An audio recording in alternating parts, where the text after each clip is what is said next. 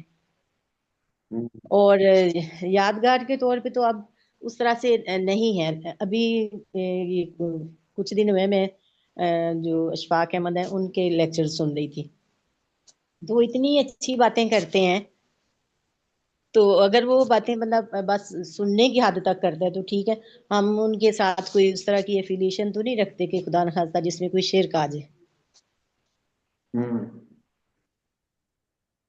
بہرحال یہ سارے امکانات ہیں جو جدید دنیا نے پیدا کیے ہیں، جدید علم نے پیدا کیے ہیں، تو اس میں ہمیں بھی یہ چیلنجز بہرحال ان کو فیس کرنا ہے۔ جس طرح ثاقب صاحب نے فرمایا کہ ایسا لگ رہا ہے کہ ہمیں اسی کے دوران درمیان میں رہ کے ہی کوئی راستہ نکالنا ہے۔ اس راستہ نکالنے میں زیادہ سے زیادہ اس چیز کا خیال رکھنا کہ وہ ہمارا جو پیراڈائم ہے اور نصوص کی جو ڈائریکشن ہے ہم اس کو برقرار رکھیں، اس کی کوشش ہونی چاہیے۔ ہاں جی، یہ ہاتھ کھڑا ہے شفیق صاحب جی، بسم اللہ۔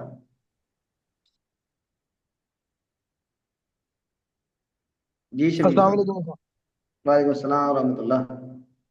استاد جی، بس آپ نے جو آخری بات کی ہے میں بھی یہ گزارش کرنا چاہ رہا تھا۔ آج کی ہم اپنی بھی ساری گفتگو اگر جو سب علماء کرام نے کی ہے، دیکھیں میری ذاتی رائے یہ ہے کہ جو آپ نے لنک بھیجے ان کو میں نے پڑھا تو وہاں سے تو یہی لگ رہا تھا کہ تصویر فی نفسے ہی جو ہے وہ بہت اچھی چیز نہیں ہے اور شاید حرمت والا معاملہ ہی ہے، اور پھر انہوں نے ضرورت کے تحت اس کا کہ اس کے کوئی تعلیمی اسباب ہوں، اس کے کوئی سیکیورٹی کے ریزنز ہوں، کچھ چیزوں سے انہوں نے کہا جی اس کی گنجائش نکلتی ہے۔ تو پہلی بات تو یہ ہے، میرا خیال ہے کہ ہم سب کو اس بات میں بڑی کلیئرٹی ہونی چاہیے، اور یہ جو ہم کہتے ہیں کہ جی فلاں جگہ کی تصویر، پھر ہم اس کا تو کوئی تعلیمی مقصد نہیں ہے۔ جو ہم شادی بیاہ میں تصویر اتارتے ہیں، جو ہم کسی اجتماع کے بعد کوئی گروپ فوٹو بنا لیتے ہیں، اس کا میری نظر میں تو کوئی تعلیمی مقصد نہیں ہے۔ تو پہلی بات تو یہ ہے کہ ہمیں اس میں بڑا کلیئر ہونا چاہیے، اور جو بالکل شروع میں بخاری شریف میں ہم نے حدیث بھی پڑھی انما الاعمال بالنیات، تو ہر کسی کو اپنی نیت اور انٹینشن کا خود محاسبہ کر کے کہ کیا میں واقعی جو گنجائش نکلتی ہے اس گنجائش کے تحت یہ کام کر رہا ہوں۔ کم از کم جو لوگ دین سے وابستہ ہیں انہیں تو یہ سوچ کر پھر سٹیپ اٹھانا چاہیے کہ جو گنجائش نکلتی ہے لٹریچر میں سے یا جو علماء نکالتے ہیں، کیا اس، یا پھر ہم یہ کہہ رہے ہیں کہ نہیں ٹھیک ہے اب وقت کے ساتھ تو اس کا تھا ایک تعلق، لیکن اب اس کا وہ رہا نہیں ہے معاملہ، تو ہر طرح کی تصویر جائز ہو گئی اور کسی بھی تقریب کی کسی بھی موقع کی تصویر لی جا سکتی ہے۔ تو میرا نہیں خیال کہ کوئی اس طرح کا معاملہ ہے، اس کو صرف وہیں تک دیکھنا چاہیے جہاں تک کوئی گنجائش اس کی نکلتی ہے۔ جی ٹھیک ہے، بالکل ٹھیک ہے، جزاکم اللہ خیرن۔ ہاں جی زبیر بھائی۔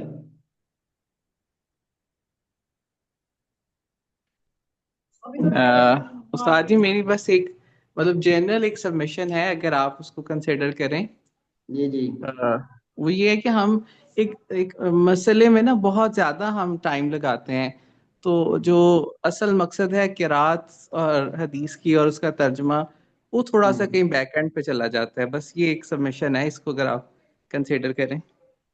جی جی یہ بالکل آپ کی صحیح بات ہے، لیکن ایک بحث فقہ کی کلاس میں تو چلیں وہ پریویسلی بھی مجھے تب بھی یہی تھا، لیکن اس وقت چلیں فقہ کے مسائل میں تو ہر انسان کو اوپینین دینے کا اور وہ سارا حق ہوتا ہے، تو اس میں چلیں. لیکن اس میں تھوڑا سا اگر ہمارا فقہ الحدیث کے ساتھ ساتھ قراءۃ الحدیث اور معنی الحدیث یہ بھی ہمارے عنوانات تو ہیں ہی، تو وہ ان میں جی شاید حرج ہوتا ہے ان چیزوں کا. اور باقی لوگ بھی اپنا اپنا جو ہے اگر لکھ کے بھیج دیا کریں گروپ میں تو وہ میرا خیال ہے زیادہ اچھی بات بھی ہے اور محکم بھی ہے. بالکل ٹھیک ہے، جزاکم اللہ خیرن. میں نے پچھلی کلاس میں اس کا تھوڑا اہتمام کرنے کی کوشش کی تھی کہ ہم ذرا قرات جلدی کر لیں، لیکن اس کا اہتمام کرتے ہیں آگے، سلیبس بھی تو مکمل کریں گے انشاءاللہ. اطہر صاحب. جی، جو زبیر بھائی نے ایک بات کی ہے، جی جی آواز آ رہی ہے استاد جی؟ جی جی آ رہی ہے. تو میری بھی استاد جی یہی سجیشن تھی کہ کیونکہ میں کافی عرصے سے یہ چیز نوٹ کرتا آ رہا ہوں کہ آپ کا جو لیکچرز ہیں اس میں جتنے بھی ہم نے آپ سے پڑھے ہیں اس میں اصل جو ہمارا سلیبس ہے وہ کمپلیٹ نہیں ہوتا تھا. ٹھیک ہے. ہم گفتگو بہت لمبی کر دیتے ہیں. اچھا ٹھیک ہے انشاءاللہ. تو اگر اس کے لیے آخر میں کچھ وقت رکھ لیا جائے، اس سے پہلے پڑھ لیا جائے تو یہ بہت زیادہ بہتر ہوگا. ٹھیک ہے انشاءاللہ العزیز، انشاءاللہ اس کا خیال کرتے ہیں مزید افیکٹو طریقے سے. چلیں جی، آج جتنی احادیث ہم اس وقت میں پڑھ سکتے ہیں، ہمارے پاس کچھ ٹائم ہے، تو کون پڑھیں گے آج؟ جی سر میں ہی پڑھوں گی. بسم اللہ کریں پھر. جی بسم اللہ الرحمن الرحیم. بسند متصل منا الى الامام الحافظ ابی عبد اللہ محمد ابن اسماعیل ابن ابراہیم ابن المغیرۃ ابن بردزبۃ الجوفی البخاری رحمہ اللہ تعالی. قال حدثنا ابو عاصم عن ابن جریج عن الزہری عن عطاء ابن یزید عن عبید اللہ ابن عدی عن المقداد ابن اسود. تحویل وحدثنی اسحاق وقال حدثنی اسحاق قال حدثنا یعقوب بن ابراہیم ابن سعد قال حدثنا ابن اخی ابن شہاب عن امہ قال اخبرنی عطاء ابن یزید اللیثی ثم الجندئی ان عبید اللہ ابن عدی بن الخیاری اخبرہ ان المقداد ابن عمرو کندیہ وکان حلیفا لبنی زہرۃ وکان ممن شہد بدرا مع رسول اللہ صلی اللہ علیہ وآلہ وسلم. اخبرہ ان قال لرسول اللہ صلی اللہ علیہ وآلہ وسلم ارأیت ان لقیت رجلا من الکفار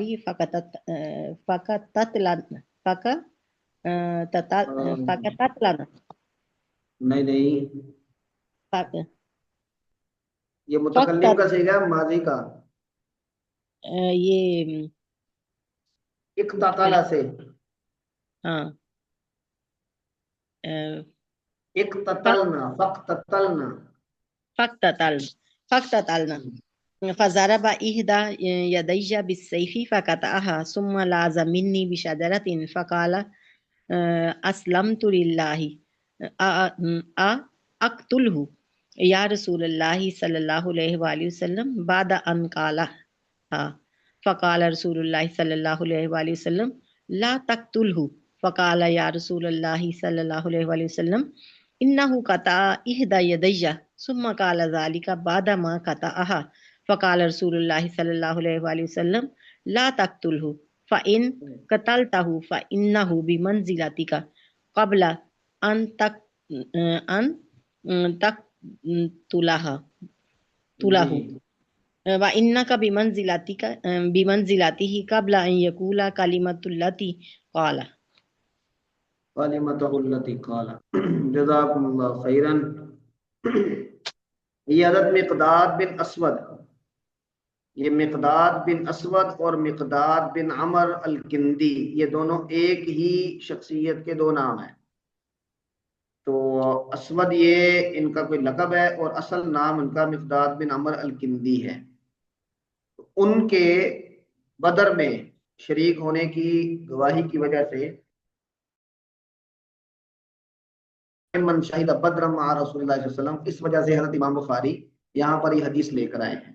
تو وہ کہتے ہیں کہ انہوں نے یہ بتایا کہ رسول اللہ صلی اللہ علیہ وسلم نے ایک آدمی رسول اللہ صلی اللہ علیہ وسلم کے پاس آیا اور آپ سے یہ اس بارے میں رائے پوچھی کہ ان لقیت رجلا من الکفار فاقتتلنا، میں کفار میں سے کسی آدمی سے میری ملاقات ہو اور ہم لڑ پڑے اور وہ مجھے ایک ہاتھ پہ مارے اور تلوار سے مار کے اس کو کاٹ دے، پھر وہ مجھ سے بھاگ کے لاز منی بشجرۃ، وہ مجھ سے بھاگ کے کسی درخت کے پیچھے پناہ لینے اور کہے اسلمت للہ، میں اللہ پر ایمان لایا، تو کیا میں اس کو قتل کر سکتا ہوں؟ تو آپ صلی اللہ علیہ وسلم نے فرمایا کہ لا تقتلہ، تم اس کو قتل نہ کرو. اسلام لانے سے پہلے اس نے جو کیا، الاسلام یہدم ما کان قبلہ، اسلام ان سب گناہوں کو منہدم کر دیتا ہے کہ جو اسلام سے پہلے کسی نے کیے. تو انہوں نے پھر کہا کہ یا رسول اللہ انہ قطع احدی یدی، اس نے میرا تو ایک ہاتھ کاٹا ہے، اور یہ جو اسلمت للہ کہا ہے، قال ذالک بعد ما قطعها، تو رسول اللہ صلی اللہ علیہ وسلم نے پھر فرمایا لا تقتلہ، اور پھر اس کے بعد یہ فرمایا اگر تم اس کے بعد اس کو قتل کرتے ہو تو پھر وہ تمہاری جگہ پر آ جائے گا، تمہارے اس کو قتل کرنے سے پہلے والی جگہ پہ، اور آپ اس کی جگہ پہ چلے جائیں گے اس کے یہ کلمہ کہنے والے کہنے سے پہلے والے مقام پہ. اس کا مطلب یہ ہے کہ وہ تو مسلمان ہے لیکن پھر آپ کے اسلام میں گڑبڑ ہو گئی. انک بمنزلتہ، آپ اس کے مرتبے پر چلے گئے، قبل ان یقول کلمتہ التی قال، اس کلمہ کو کہنے سے پہلے والی جگہ پہ جو اس نے کہا ہے، گویا کہ اسلام لانے سے پہلے والی جگہ پہ. تو گویا کہ آپ وسلم یہ فرما رہے ہیں کہ تم یعنی اس کے بعد صرف اپنا بدلہ لینے کے لیے اگر اس کو قتل کرتے ہو تو یہ درست نہیں ہے اس کے اسلام لانے کے بعد. ہاں جی واضح ہے. جی سر، اس میں یہ ہے کہ ایک مسلمان کو قتل کرنا کفر ہے، تو وہ چونکہ وہ پہلے کافر تھا تو اس لیے اب وہ چونکہ مسلمان ہو گیا تو پھر اس کو قتل کرنا کیا ہے، کفر میں آ جائے گا. جی جی ہاں جی اگلی روایت پڑھیں جی. جو تحویل ہوئی ہے اس میں راوی تو پیچھے 2-3 راوی سیم ہی ہیں، مقداد بن اسود سے پیچھے عبید اللہ بن عدی ہیں، ان سے پیچھے عطا بن یزید بھی دونوں میں سیم ہی ہیں، تو یہ تحویل تو کافی پیچھے جا کے نہیں ہو رہی. دیکھیں یہاں پہ ان زہری ان عطاء بن یزید ان عبید اللہ، گویا کہ یہ عطاء بن یزید یہاں پہ مدار ہے. ٹھیک ہے. یہاں پہ ابن شہاب کے جو یعنی بھائی کے بیٹے ہیں وہ اپنے چچا سے یعنی کہ ابن شہاب سے روایت کر رہے ہیں، اور اخبرانی عطاء بن یزید، یہاں پہ ابن شہاب زہری سے ان عطاء بن یزید ہے اور یہ ان سے روایت ہے. یہاں اخبرانی گویا کہ یہ سما ثابت کرنے کے لیے یہ روایت امام بخاری نے یہاں پر انجیکٹ کی ہے. تو اصل میں یہ عطاء بن یزید اس کے وہ ہیں مدار ہیں. عطا بن یزید سے پیچھے بھی دونوں میں زہری ہی ہیں. ہاں جی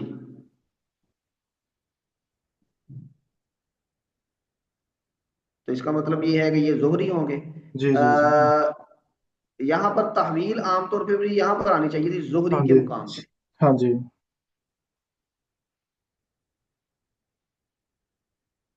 ہاں نہیں میں نے اس پہ غور نہیں کیا، میں دیکھتا ہوں دوبارہ. جی. لیکن یہ ہے کہ زہری سے آگے یہ ساری سند اس میں فرق کہاں پہ آ رہا ہے. یہ ابراہیم بن سعد نہ